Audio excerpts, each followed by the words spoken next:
It's definitely difficult because it kind of undermines a lot of legal processes. Obviously, if people are willing to travel illegally, there's obviously issues with those legal kind of like migration processes. A lot of these smugglers will undercut. So obviously the cost in order to go through the legal migration process to enter the UK, it's a lot more expensive than if you were to pay like 500 to a grand to get on one of these boats and travel across the border. A lot of these smugglers will also use language like guaranteed crossing, essentially kind of ensuring that these people get across without harm. When in fact they're stuck on a boat with 50 other people in terrible conditions, wearing really substandard kind of like life jackets and safety equipment.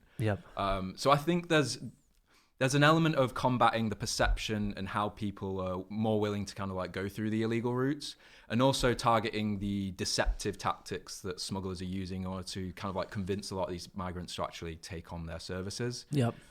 Because within these group chats, they'll use a lot of romanticized media of like the UK and Europe, painting it as this like beautiful kind of area, nation rife with work, when in fact it's got a lot of the same struggles that a lot of these people are coming from, facing violence. And ultimately, when you're getting into a country without those kind of like, legal identifiers, like your national ID card, you can't work. And then you're obviously subject to like slavery and more of like the illicit market and stuff. So you end up in crime, essentially.